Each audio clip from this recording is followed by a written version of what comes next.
Hello everyone, welcome back to ATBP Gaming today. I just want to talk about the idea that there are actually levels of being poor in poverty. And before anything else, let me clarify something. I am not trying to outrage people, to divide people. I am just describing what I am personally observed growing up and what I experienced myself. That's why the topic is just about the levels of being poor because I am poor. So I don't know anything about being rich, so I cannot say anything about that. So I can only say anything about my life, which is one of it is being poor. So from the outside, poverty usually looks like a one single category. You know, you are either poor or you are not. But from the inside, it does not feel, that simple. There are different levels to this, I think, you know, levels of how close you are to crisis. And right now, I would describe myself as low income. It is not the middle class. I think it is below the middle class. So I will just call it low income. And I think nowadays it is not below of the middle class anymore. I think we are two levels below that middle class because of the crisis. And when I was a kid, it was not like that. There were times when my mother and I were uh, what I would call stable poor. So let's say middle class, below is low income, and below is stable poor. So, and there were times when we are struggling poor. Uh, so again, middle class, low income, stable poor, and struggling poor. So I think that are the levels of it. And struggling poor is not the lowest. You there are the what they call this homeless, there are the beggars, and there are the grease people. We call them taong grasa. So, for example, there are homeless people, but they are doing odd jobs so they can eat. Homeless, as you know, homeless, beggars, they usually sleep in the sidewalk, you know, and their beds are cardboard, and they usually knock on the car window asking for pennies. And there are grease people. The grease people, I think, are the lowest of the low. They, of course, they, as usual, they are sleeping in the sidewalk. But unlike the homeless and the beggars, these grease people do not care about anything anymore. They don't care about themselves, so they are very dirty. That's why we call it grease, because they look like they have grease all over their bodies. Their hairs are, you know, not taken care of. And unfortunately, most of them are crazy. They have mental illness. You will encounter them walking past you, talking to themselves, doing weird things, those kind of things. So those are the levels of poor, I think. So again, we have the middle class, we have the low income, like me right now. So that is the first. You have the stable poor, you have the struggling poor, you have the homeless, you have the beggars, and you have the grease people. So those are the levels. And let me just explain what I mean by this. Uh, I cannot say much about the last three levels. what my experience is just from struggling poor to low income. So I admit I am not the poorest. So there are people here who are poorer than me, but I can say that I am one of them. I can relate to them. And when I say struggling poor, I am talking about families who are not consistently sure about food. You know, income is very unstable. Some days there is little money to spend, some days there is nothing. You know, one small emergency can lead to basically destroy everything. You know, if work does not come in that day, that directly affects what you eat. Uh, in my case, during my struggling poor days, I do not have a stable job, just odd jobs. Like, as I said in the past videos, me and my mother collecting scrap. It is not a stable job. Sometimes we do that, sometimes we cannot. When I say stable poor, I mean families who can eat regularly and survive day to day, you know, but they have no savings, no protection against emergencies. They are functioning, yes, but they are fragile, more fragile than me. One hospital bill or job loss can push them down very quickly. And there is low income, what I am right now, which is where I see myself. You are above daily survival mode, but you are still vulnerable. You are not relaxed, you are not secure, you just have slightly more breathing room. So I have a little bit of savings, but not that much. Let's just say my savings cannot afford going to the doctor. For example, if I have like a very bad injury, that will not cover it. But at least I have, something for emergency, something like that. And growing up, I move between stable poor and struggling poor back and forth. To be honest, I do that sometimes. Low income to stable poor. And there were months when we could eat 3 times a day that time, um, without thinking too much about it. It was not fancy food. It was just consistent.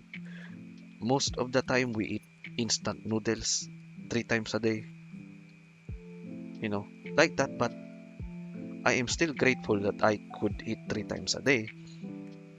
When I went to school normally, bills were handled, sometimes late but still handled.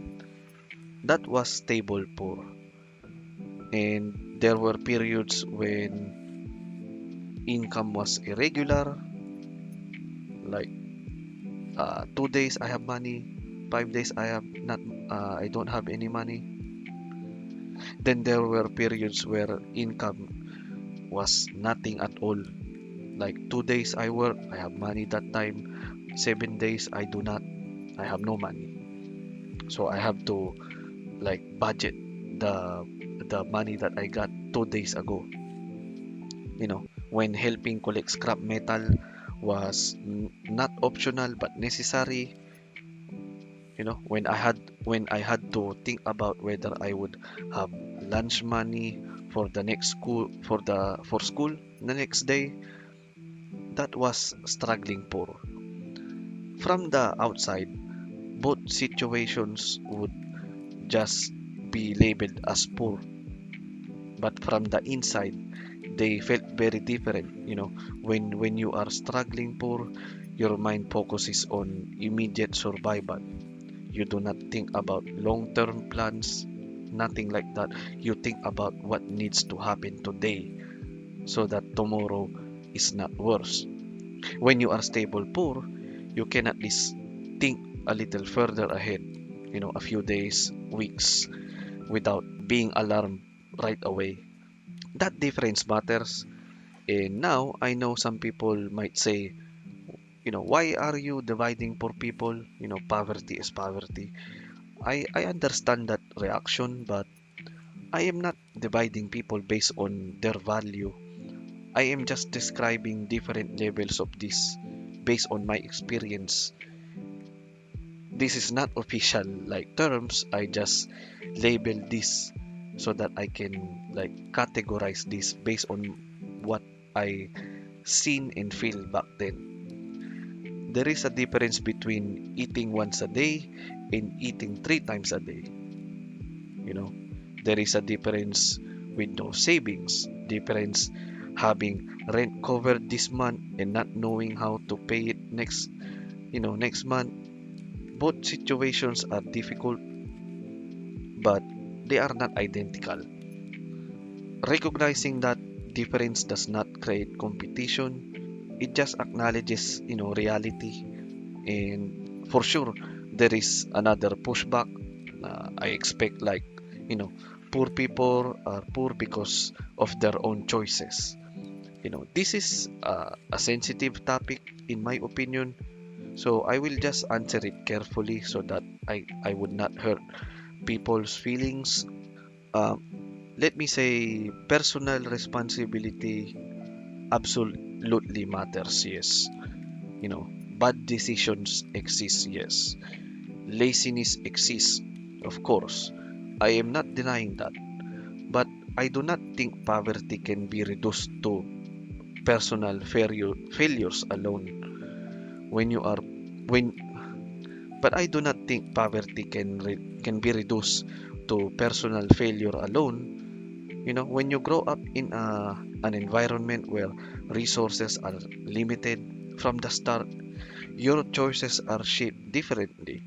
You know, if you grow up in a household where food is always available and bills are always paid, you have you have thinking space, you have mental space to think about long-term goals. You think about career paths, investments, future planning. And if you grow up worrying about food or income stability, your mental energy is focused on survival alone. You prioritize immediate needs over long-term strategy because that is what feels urgent. You know, when I was helping my mother earn money, I was not thinking about future investments. I was just thinking about whether I would have lunch money at school, and that does not mean I lack ambition. As a kid, I have ambitions that during that time. It just means my priorities were shaped by reality, my reality. It is easier to talk about smart decisions when your basic needs are already covered. And again, I am not removing responsibility from individuals like me. I am saying context matters. For sure, you agree that not all of us are lazy. Some of us are for sure, but not all of us. I hope you can agree to that. Starting, positions matter. Even within low income communities, you can see that this difference clearly. You know, some families have a small amount of steady income. They can budget carefully. Their kids stay in school consistently. But some families depends entirely on daily income. If they do not earn that day, there is no food that night. You know, some are even more vulnerable. Sorry, I cannot pronounce it properly. As I said, the last three levels of this, they have no stable shelter, no consistent access to school education, no predictable income at all. All of them are considered poor, but their daily expenses are not identical. And here is something else that people do not talk about much. Comparison exists even among the poor. When you are struggling poor, someone who eats three times a day looks stable. When you are stable poor, someone with savings look rich. When you are low income, someone with investments and passive income looks like they are in another world. You know, everything feels relative to your position, and that does not mean we compete with each other. You know, it does not mean we fight each other, we hate each other, not like that. It just means we notice differences. Now that I am low income, I can clearly see how different my current situation is compared to when I was a child. You know, back then, instability felt normal because I did not know anything else. You know, now I can see that what I thought was normal was actually economic, fragility.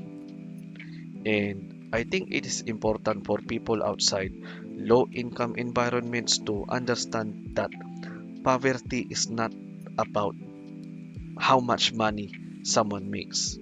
It is about how close they are to crisis. If you have savings and support systems, you can make mistakes and recover. If you are stable poor, one mistake pushes you to struggling poor. And if you are struggling poor, your mistake can mean hunger. This is what I mean when I say there are levels. You know, this is not about blaming anyone or complaining. It is not about attacking people who are more comfortable than me. It is not about saying one poor person is more real than another. It is about explaining that stability changes everything. I have lived in stable poor conditions.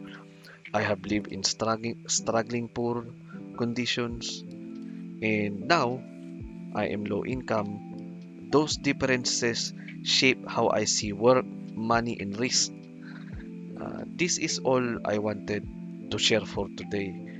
You know, even though I am low income, I do not look down on people who are more struggling than me. I just feel that I understand them, I can relate to them, and I hope that their lives will get better by doing their best, because that's what I did. From struggling poor, stable to low income, at least my life went a little bit easier.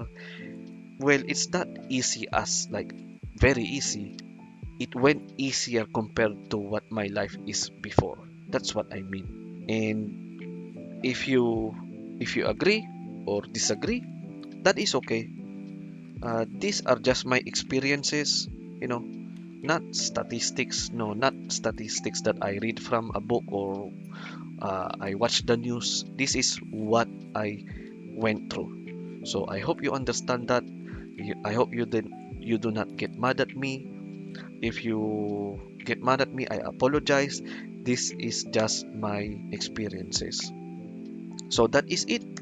Thank you for watching.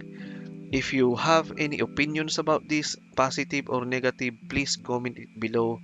I would like to hear your thoughts. If you want to like discuss this, I can reply to your comments. So please do that. Do not forget to like, share, and subscribe. And I will see you on the next video.